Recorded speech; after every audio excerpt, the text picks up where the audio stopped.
The soft blue glow of her tablet illuminated He-Jin's face as she lounged on her plush couch, her legs tucked beneath her. Outside her apartment window, Seoul's skyline twinkled with its usual evening brilliance, but her attention remained fixed on the advertisement that had popped up on her social media feed. "Find your perfect match across all horizons," the ad promised, showing what He-Jin assumed were artistically rendered 3D models of attractive people.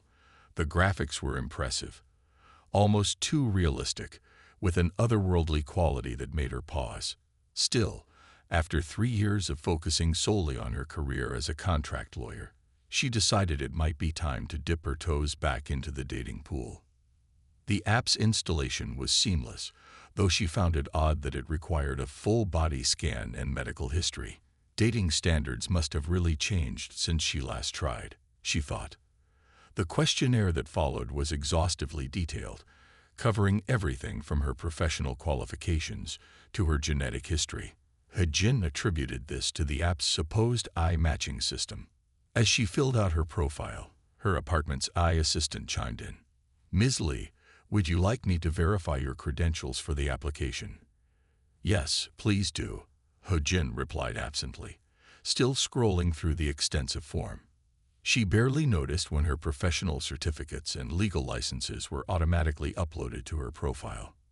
The matching algorithm began working immediately.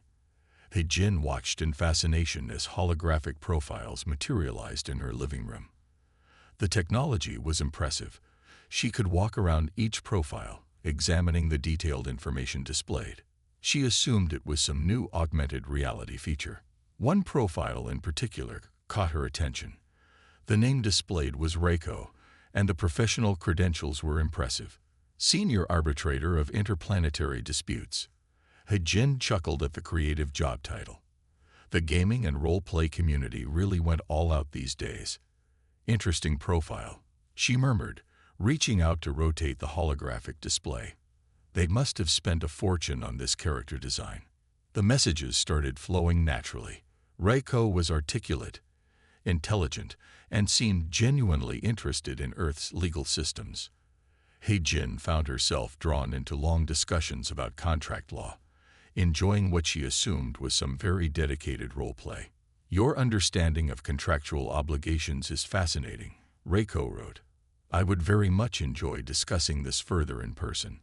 Would you be amenable to meeting at a physical location of your choosing?" He-Jin hesitated. Meeting someone from the internet always carried risks, but something about Reiko's formal way of writing and obvious intelligence intrigued her. Besides, she reasoned, they could meet somewhere public. "There's a new restaurant in Gangnam I've been wanting to try," she replied. "How about tomorrow evening?" The response was immediate. "I accept these terms. Please be advised that I will arrive via standard transportation protocols. Shall we say 19 o'clock local time?" He-Jin confirmed the time, amused by how well Reiko stayed in character. She spent the rest of the evening reviewing case files, occasionally glancing at the dating app's interface. The holographic displays seemed to become more detailed as night fell, showing what appeared to be strange architectural designs and unfamiliar scripts floating in the background. Just before bed, her apartment AI spoke up again. "Ms. Lee, shall I prepare your formal documentation for tomorrow's meeting?" "What documentation?" He-Jin asked, puzzled. "It's just a dinner date." The app has flagged this as a potential preliminary matching event. Standard protocols suggest bringing identification and professional credentials. He-Jin shrugged. Sure, why not? Better to be over-prepared. She had learned that lesson well in her legal career. As she drifted off to sleep, her tablet continued displaying the app's interface, its alien symbols casting strange shadows on her ceiling. In her last moments of consciousness, she thought she saw what looked like a small spacecraft crossing the Seoul skyline, but surely that was just her imagination. She had no way of knowing that across the city, in what appeared to be a normal office building, Reiko was carefully studying Earth customs and trying to decide which of their 4 sets of formal attire would be most appropriate for a human first date. The bureaucrats at the Interstellar Dating Agency had assured them that humans were ready for integration into the galactic dating scene, but this would be the first test case in Seoul. Tomorrow would prove to be very interesting indeed, though not in any way Hejin could have anticipated. As she slept peacefully, the wheels of interstellar bureaucracy were already turning, and somewhere in the vast database of the Galactic Central Registry, a preliminary file was being created with her name on it. The stars twinkled innocently above Seoul that night, keeping their secrets about just how much Hejin's life was about to change. After all, what could possibly go wrong with a simple dinner date? Hejin adjusted her blazer one final time as she walked through the doors of the upscale restaurant in Gangnam. The maitre d' greeted her with a polite bow, checking her reservation with practiced efficiency. The restaurant's interior was stunning, with what appeared to be floating lights and surfaces that seemed to shift colors subtly as people walked past them. "Your dining companion has already arrived," the maitre d' informed her, leading the way through the restaurant. "They requested our private section." Something about the way he said "they" made Hejin pause, but she brushed it off as her lawyer's tendency to overanalyze everything. She followed him past the main dining area, noticing that the private section seemed to have unusually high ceilings and larger spaces between tables. The first thing she noticed was the height. Raiko stood to greet her, and kept standing and standing, easily 7 feet tall. The second thing she noticed was the iridescent skin that seemed to shift colors like mother of pearl. The third thing was the crystalline hair that caught the light and refracted it in impossible ways. Hejin's legal training kicked in, keeping her face professionally neutral even as her mind raced to process what she was seeing. She found herself automatically extending her hand for a handshake before realizing that might not be appropriate for whatever species Raiko was. "Greetings, Hejin Lee." Reiko's voice was melodious, with an almost musical quality. "I appreciate your punctuality. I have taken the liberty of ordering refreshments suitable for human consumption." Hejin sat down, her mind still working overtime. "I thank you. I must admit, I wasn't expecting." Was my species designation not clear on my profile? Raiko's crystalline features arranged themselves into what might have been concern. "I am Nixian, of course. We've been part of Earth's dating pool since the integration agreement last month." Hejin took a long sip of water, buying time to think. "Last month's integration agreement," she repeated slowly. "The one that made all the headlines about expanding cultural exchange programs." "Precisely." Raiko nodded, the movement causing their crystalline hair to create a cascade of rainbow reflections. "Though I'm now concerned there may have been some miscommunication. You did download the Interstellar Dating Network app, correct?" The waiter arrived with their drinks, something blue and gently steaming for Raiko, and what appeared to be a normal glass of wine for Hejin. She had never been more grateful for alcohol in her life. "I downloaded what I thought was a normal dating app," Hejin admitted, taking a careful sip of her wine. "The technology was impressive, but I assumed it was just advanced AR." Reiko's laughter sounded like wind chimes in a gentle breeze. "Oh, this is delightful. A genuine miscommunication scenario. You know, these make the best stories at interspecies relations conferences." Something about their amusement helped Hejin relax slightly. "Well, as long as we're here, we might as well have dinner. I'd love to hear more about your work as an arbitrator of interplanetary disputes." "That must be fascinating." "Indeed.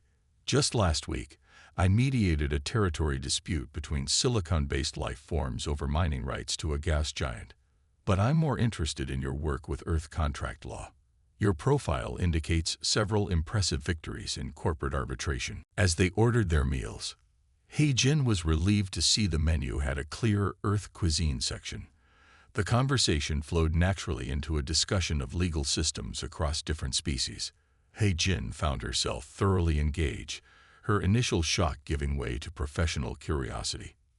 "The challenge," Raiko explained, gesturing with an elegant hand that seemed to shimmer in the light, is creating binding agreements between species that perceive time differently. How do you enforce contract terms with a species that experiences all time simultaneously? You'd need to define the terms from their perspective. He-Jin replied thoughtfully, perhaps using events rather than time periods as markers for obligations. Reiko's features brightened literally, their skin glowing slightly. Exactly. Oh, you have such an intuitive grasp of interspecies law. This is proving to be a most satisfactory first meeting. The evening continued, and He-Jin found herself increasingly comfortable. Reiko was intelligent, thoughtful, and had a dry sense of humor that appealed to her. They shared stories about difficult clients, though Reiko's typically involved more tentacles and occasional violations of physics. As they finished their meals, He-Jin with traditional Korean dishes, Reiko with something that seemed to be primarily composed of light, Reiko grew slightly more formal. I have greatly enjoyed our interaction, they said, their tone carrying additional musical notes that hadn't been present before. Would you consider this initial meeting satisfactory for progression to the next stage? Next stage? He-Jin asked, but before Reiko could explain, they both rose and exchanged what He-Jin thought was a formal bow goodbye. As she walked home that night, He-Jin found herself smiling. Sure, she had accidentally gone on a date with an alien, but it had actually been one of her better dates in recent memory. Maybe she would keep the app after all. She had no way of knowing that the bow she had exchanged with Reiko had specific cultural significance among Nixians, or that even now, official documentation was being prepared based on their mutual gesture of respect. The Seoul night sky seemed different to her now, knowing what, and who, was really out there. As she walked, a shooting star crossed the sky, though she had to wonder now if it was really a star at all. Tomorrow would bring surprises she couldn't imagine, but for now, He-Jin was content with the knowledge that she had just experienced something truly unique. After all, how many lawyers could say they'd discussed contract law with a crystalline alien over dinner in Gangnam? The morning after her unusual date, He-Jin was enjoying her coffee when her apartment's AI system chimed with an urgent notification. A holographic document materialized in her living room, its text floating in the air in both Korean and an elegant, flowing script she didn't recognize. Priority diplomatic correspondence received, the AI announced. Shall I begin formal document processing? He-Jin set down her coffee cup and walked around the hovering text. The header caught her eye immediately. Preliminary Breeding Partnership Evaluation Agreement. She blinked hard, wondering if she was still asleep. Computer, please verify this document's authenticity, she said, her lawyer's instincts kicking in despite her shock. Document verified. Originating from the Nixian Embassy, countersigned by the Earth's Interspecies Relations Bureau. Time-sensitive response required within 1 Earth rotation. He-Jin sat down heavily on her couch, her mind racing. The document continued to hover before her, sections highlighting themselves as she read through them. According to the text, her formal bow with Reiko last night had constituted a preliminary acceptance of breeding partnership evaluation under Nixian law. Her phone buzzed with an incoming call. The caller ID showed an unfamiliar symbol alongside a government prefix. Taking a deep breath, she answered. Ms. Lee, a crisp voice said, this is Administrator Yoon from the Korean Extraterrestrial Relations Office. I trust you've received the documentation. I have it in front of me right now, He-Jin replied, her professional tone hiding her internal panic. Though I believe there's been a misunderstanding. Yes, we suspected as much when we saw the filing. You're actually the first human to enter into a Nixian breeding contract negotiation. Quite historic, really. He-Jin pinched the bridge of her nose. Administrator Yoon, I didn't intend to enter into any contract. I just went on a date. Ah, but you did exchange the formal bow of mutual intellectual appreciation with your Nixian companion, correct? After a discussion of legal systems and professional achievements.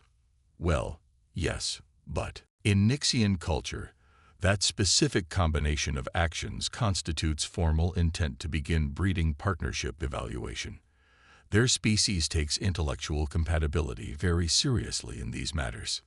The holographic document shifted, displaying a new section about cultural significance and legal precedent.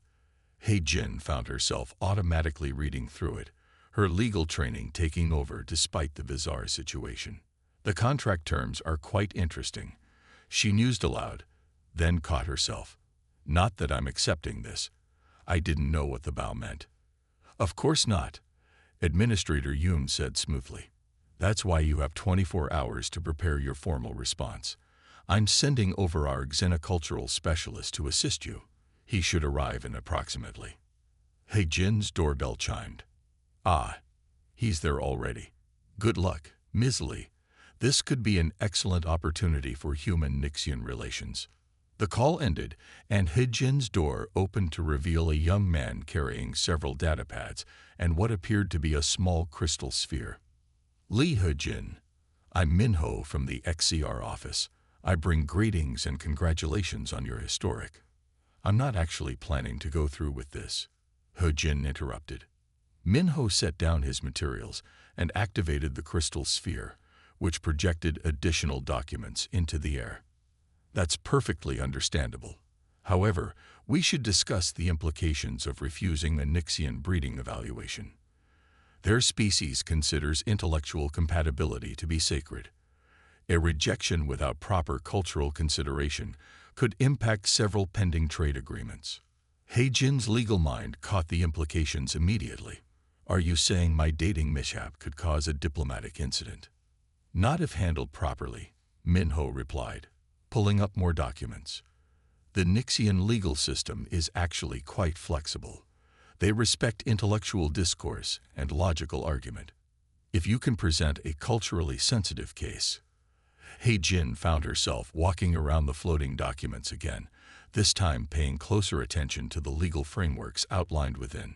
Something about the contract structure seemed familiar.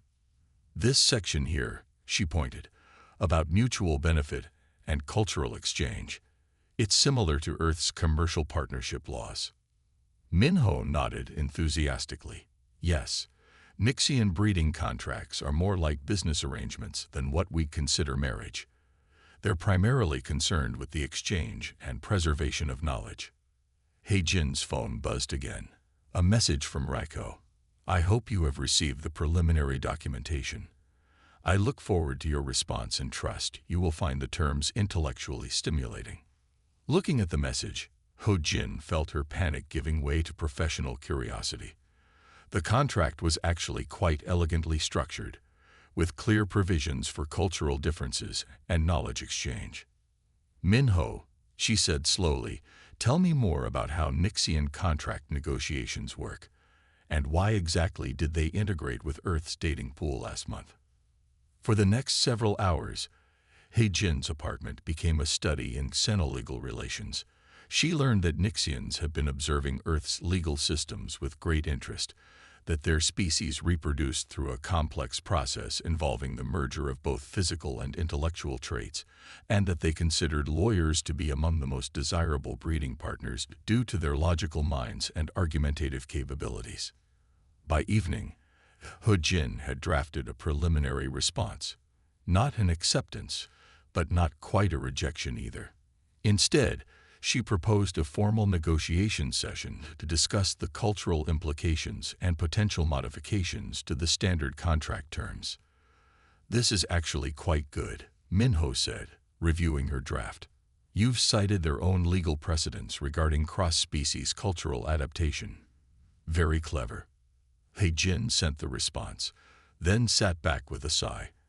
I still can't believe this is happening. 24 hours ago, I thought I was just trying a new dating app. Her phone buzzed one final time for the day. Another message from Raiko. Your response is most promising. Your grasp of legal principles continues to impress. I look forward to our formal negotiation session. Until then, may your thoughts remain logical and your arguments sharp. He-Jin couldn't help but smile. At least her accidental breeding contract partner appreciated good legal writing. As Min Ho packed up his materials, he paused at the door. You know, Ms. Lee, regardless of how this turns out, you've already made history. First human to enter Nixian breeding negotiations, first to cite their own legal precedents back to them. This will be in textbooks someday. After he left, Ho Jin stood at her window, looking up at the night sky. Somewhere up there, a crystalline alien was probably reviewing her legal arguments with the same careful attention she'd given their contract. Well, she said to herself, at least this will make an interesting story at law firm parties. Her apartment chimed one last time. Reminder, formal negotiation session scheduled for tomorrow. Shall I prepare your professional credentials and begin cultural protocol review? He-jin nodded, already mentally preparing her arguments. If she was going to be part of interstellar legal history, she was going to do it properly. News of He-jin's unique legal situation spread through diplomatic channels faster than a quantum transmission. By morning, her apartment had become an impromptu command center for what was rapidly becoming an interstellar incident. The Centaurian embassy has requested observer status at the negotiations, Min Ho announced, checking his latest updates. They claim precedent based on their own breeding contract disputes from the Proxima Accords. He-jin looked up from the stack of xenolegal documents spread across her dining table. How many species are involved now? 7 want to observe, 3 are offering legal counsel, and the Arthropodian Collective has submitted an amicus brief supporting your position on cultural misunderstanding. Min Ho paused, though I'm not entirely sure they understand human courtship rituals either. A holographic notification flickered in the center of the room. The Nixian embassy's crystal-like logo rotated slowly as their latest message appeared. Formal negotiations scheduled for 1400 hours today. Location: neutral ground station. Low Earth orbit. Orbit? He-jin's voice cracked slightly. Nobody said anything about going to space. Standard procedure for high-profile interspecies negotiations, Min Ho explained, already pulling up transportation arrangements. Don't worry, the gravity stabilizers are excellent. You probably won't even notice the difference. He-jin's apartment chimed in. Ms. Lee, your formal attire has been prepared according to both Earth and Nixian protocols. Would you like to review the proper greeting gestures again? Before she could respond, her phone buzzed with another government call. This time, it was the Minister of Extraterrestrial Affairs himself. Ms. Lee, the minister's voice was carefully measured. I trust you understand the importance of handling this situation delicately. The Nixians are one of our most valuable trading partners. Their quantum computing technology alone. Minister, with all due respect, He-jin interrupted, her lawyer instincts taking over. Turning this into a trade negotiation might violate Section 47 of the Interstellar Cultural Exchange Act. This is a personal matter that happens to have diplomatic implications. There was a pause on the other end. I see why the Nixians found you intellectually compatible, the minister finally said. Handle this however you think best. Just try not to start an interstellar incident. As He-jin prepared for departure, she received a personal message from Raiko. I hope you are not too distressed by the attention this has gathered.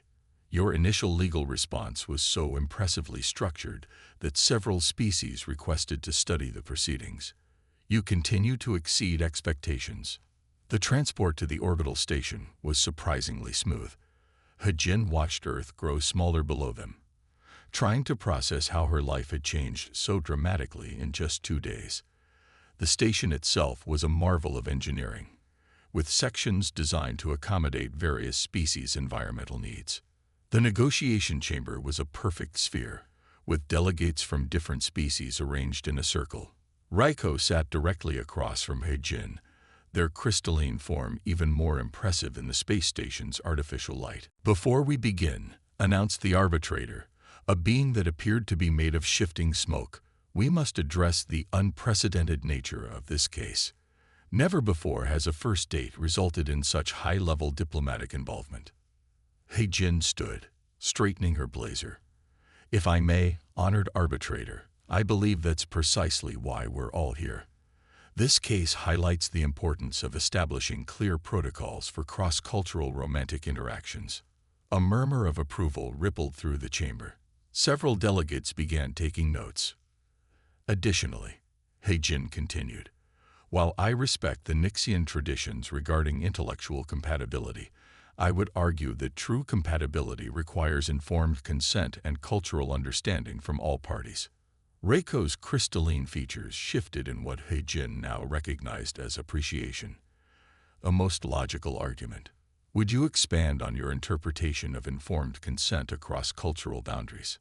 For the next several hours, He-Jin found herself engaged in the most unique legal discussion of her career. She debated points of law with beings of various forms, cited Earth court cases alongside interstellar precedents, and even managed to make a few jokes about dating app terms of service that apparently translated well across species.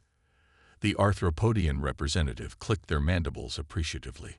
The human demonstrates remarkable adaptive reasoning. We submit that this very discussion proves the validity of Nixian interest in their intellectual capabilities. That's not helping, He-Jin muttered, though she felt oddly flattered. As the session progressed, it became clear that this case would indeed set important precedents for future human-alien interactions. He-Jin's arguments about cultural understanding and clear communication protocols were being recorded for inclusion in future interspecies dating guidelines. During a brief recess, Min-Ho showed her the news headlines from Earth. Human lawyer takes dating dispute to the stars. Love in the time of interstellar law. And her personal favorite, first date faux pas becomes diplomatic triumph. You're trending on both Earth and Nixian social networks, he informed her. Several law firms have already contacted our office about hiring you for their xenolegal departments. He-Jin was about to respond when Reiko approached, their crystalline form catching the starlight from the chamber's viewing window. Your arguments are most compelling, they said. Perhaps we could continue this discussion in a less formal setting. I know an excellent restaurant that serves both Earth cuisine and photonic energy matrices. He-Jin couldn't help but smile. Are you asking me on a second date? In the middle of our breeding contract dispute? With full awareness of all cultural implications this time, Reiko assured her, I find your legal expertise most attractive, professionally speaking, of course. The arbitrator's voice announced the end of recess, and as they returned to their positions, He-Jin realized something remarkable. She was actually enjoying herself. Here she was, in space, arguing interstellar law about dating protocols, and somehow it felt perfectly natural. The Earth continued its slow rotation below them, a reminder of how far a simple dating app mishap had taken her. But as she prepared to present her next argument, He-Jin knew one thing for certain. This would definitely be the most interesting case study in her legal career. After returning from the orbital station, He-Jin transformed her apartment into a makeshift legal war room. Holographic displays filled the air, showing Nixian legal codes alongside Earth's international laws. She had 3 days until the final hearing, and she intended to use every minute. Computer, highlight all precedents involving cultural misunderstandings in Nixian contract law, she commanded, pacing between the floating documents. The AI system sorted through centuries of alien legal history, casting a blue glow across her living room. Found 147 relevant cases. Notable: the Great Misunderstanding of Proxima B, where a trade agreement was voided due to translation errors in greeting protocols. He-Jin stopped pacing.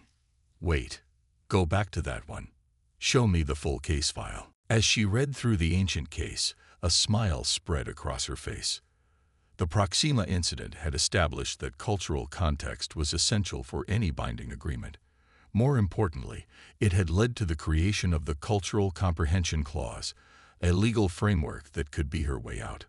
Her phone buzzed with a message from Min-Ho. Breaking news. 3 more species have filed briefs in your case. The collective intelligence of Rigel wants to cite your arguments in their dating protocol reforms. He-Jin barely noticed. She was too absorbed in her discovery. Computer, cross-referenced the Cultural Comprehension Clause with current Earth-Nixian diplomatic treaties. The documents shifted and rearranged themselves, revealing an interesting pattern. None of the existing treaties had explicitly addressed personal relationships. There was a legal gray area large enough to pilot a starship through. Her apartment AI chimed again. "Ms. Lee, Reiko has sent a private communication." The message appeared before her. "Your thorough examination of our legal system is impressive. Few have delved so deeply into our historical cases. Perhaps we could discuss your findings over dinner. Strictly professional, with all cultural implications clearly stated beforehand." He-Jin found herself smiling at the message. Over the past few days, she'd developed a genuine respect for Reiko's intelligence and humor. But first, she had a case to win. She spent the next 2 days building her argument. She studied Nixian customs, learning that their species valued intellectual discourse above all else. Their breeding contracts weren't just legal documents. They were seen as the highest form of philosophical debate. "That's it," she muttered to herself, late on the second night. "They don't want compliance. They want engagement." Minho arrived the next morning to find He-Jin surrounded by even more holographic displays. "The final hearing is tomorrow. Have you prepared your argument?" "Better," He-Jin replied, her eyes bright with lack of sleep and excitement. "I'm going to challenge their entire approach to interspecies dating." She explained her plan. Instead of trying to void the contract, she would propose a new framework for human-Nixian relationships, one that respected both cultures' traditions while establishing clear protocols for future interactions. "This could actually work," Minho said, reviewing her proposal. "But you'll be arguing against thousands of years of Nixian tradition." "No," He-Jin corrected him. "I'll be arguing for its evolution. Look at their history. Every major advancement in Nixian society came from challenging existing frameworks through logical debate." She spent the rest of the day refining her argument, practicing her delivery in both Korean and the formal Nixian language she'd been studying. Her apartment AI helped her master the precise tonal shifts required for proper Nixian legal discourse. That evening, she received another message from Reiko. "Tomorrow's hearing will be broadcast across 12 star systems. Your handling of this situation has already inspired much discussion in our legal circles. Whatever the outcome, you have honored our traditions by engaging so thoroughly with our laws." He-Jin read the message several times. Something about Reiko's formal yet warm tone made her more determined than ever to find a solution that worked for everyone. She stayed up late into the night, making final adjustments to her presentation. The Seoul skyline glittered below, and somewhere above, she knew ships from various species were arriving to observe tomorrow's proceedings. "Computer," she said finally, "save all documents and set wake-up alarm. Tomorrow we make interstellar legal history." As she prepared for bed, her apartment AI spoke up one last time. "Ms. Lee, according to my analysis, your argument has a 73% chance of success. However, I feel compelled to point out that you appear to be enjoying this challenge more than standard human dating protocols." He-Jin laughed. Maybe the Nixians have a point about intellectual compatibility after all. She fell asleep with legal documents still floating around her room, casting gentle patterns on her ceiling. Tomorrow would bring either a diplomatic triumph or an interstellar incident. Either way, she was ready to give the performance of her legal career. And somewhere, in a crystalline chamber orbiting Earth, Reiko was also preparing for tomorrow, finding themselves increasingly intrigued by this human who had turned a simple dating mishap into one of the most fascinating legal debates in recent Nixian history. The stage was set for a hearing that would be remembered in legal textbooks across multiple star systems. He-Jin's last thought before drifting off was that if she had to accidentally get into an alien breeding contract, at least it had led to the most interesting case of her career. The orbital station's grand chamber was packed with representatives from 12 different species. Crystalline beings sat next to amorphous gas clouds, while silicon-based life forms shared space with multidimensional observers. At the center of it all stood He-Jin, feeling surprisingly calm as she prepared to make legal history. "The High Council recognizes He Jin Lee of Earth," announced the arbitrator, their smoky forms swirling with formal patterns. "You may present your case." He Jin stepped forward, her specially designed suit adjusting automatically to the chamber's artificial gravity. The holographic display she had prepared shimmered into existence around her. "Honored Council," she began, her voice clear and steady. "I stand before you not to contest the validity of Nixian breeding contracts, but to propose their evolution." A murmur rippled through the assembled beings. Raiko, seated with the Nixian delegation, leaned forward slightly, their crystalline features reflecting starlight from the chamber's vast windows.